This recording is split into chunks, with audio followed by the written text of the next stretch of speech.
Good morning, everybody. Welcome to another Daily Market Report brought to you by Mike Bjork. Today's Friday, and it's January 6th. We got the big day today, and that's the job numbers, so we'll jump right into it.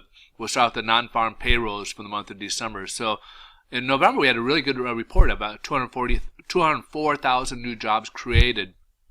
Forecast for December was 180. I also heard 175,000 as well. It came in at 156,000. Now, this isn't as bad as what may look, because what happened is that there's another October and November was revised higher by about 19,000 jobs. So that almost becomes kind of a wash if you look at it carefully here, figuring that 19,000 plus this would be almost to 180,000. So nothing outrageous. So that's a decent number still, especially when you consider the revision for the plus side for October and November here. Now, we also got the unemployment rate, 4.6 back in November here, and the forecast supposed to be 4.7. It did increase up to 4.7. Now, this number kind of jumped a little bit primarily because, not because more people want unemployment, but because more people are coming out of the, staying out from the sidelines and entering the workforce here. So, the U6 number came down a little bit, which is kind of really what we look at. Went from like 9.3 down to 9.2%. Unemployment. And that really factors like everything that's out there. That's really more of a true gauge as for unemployment here. But this is the number we kind of look at. Also, we got the average hourly earnings here for month of December. We had a negative 0.1% back in, so things fell back in November. But forecast for December was 0.3, and we exceed that, 0.4% here. So that brings our year over year at 2.9%. People earn more money, 2.9%, which basically is the fastest we've seen that grow since 2009. That's obviously very good, but we like to see people going up there. Now, this is something we're going to really kind of watch going forward here, because the big thing about average hourly earnings are basically this is wage inflation. So we want to check to make sure that inflation doesn't get out of control here. And so this is another gauge or another number that they kind of base inflation on. So we want to keep a close eye on average hourly earnings going forward here. Factory orders.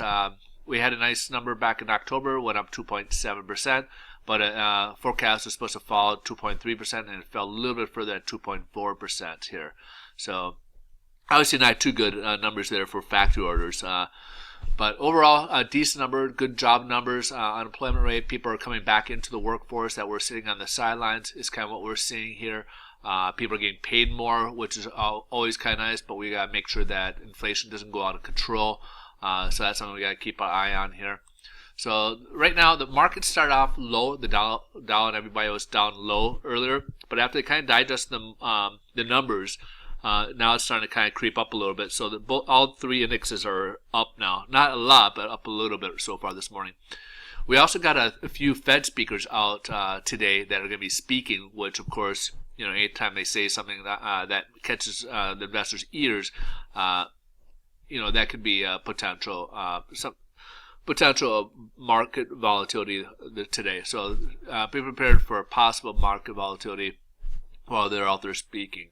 I believe it was Meester was out earlier today. One lady was out earlier today. Basically said she's in favor of actually having a greater amount of rate hikes than what is forecasted. So basically they're projecting 0.75% rate hike this year. So in 3 terms. So as we mentioned, they're looking at hiking rates 3 times this year, which is a quarter point each time. She's in favor of actually having more than that, which she's kind of out the grain, a little bit more hawkish, as we would say. So let's go take a look at the bond market. We had a nice rally here, and even close above this. And what I like about this, even though we're down for the day, I like that we started the day up here instead of way down here. We started the day where we left off yesterday. We are down a bit. We're down about 31 basis points, which would translate a worse for pricing today. But that's okay. We could, the 10-day moving average is moving upwards. We could get a little, once this gets up here a little bit further, it's possible it could push us up a little bit further, as it could become more of a springboard for us. But we don't usually get too far ahead of a lot of these moving day averages, because then we become what they call an overbought position here, and then we have a big sell-off, and it brings us back down closer to these moving averages. So as you can see, we've been kind of pulling a little further away from it. and now this kind of brings us back closer to it.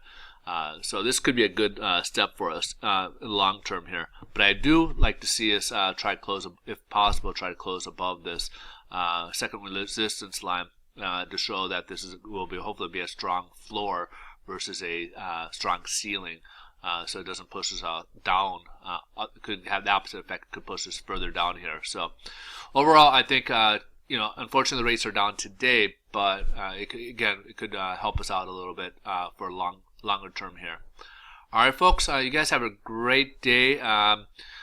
Rest of your day here, but if you guys want to continue receiving more updates, just come over to Twitter. I'm Mike Bjork. I do post throughout the day more updates as they come in on Twitter. All right, you guys have a wonderful weekend. We'll see you guys on Monday. Thanks for watching. Bye-bye.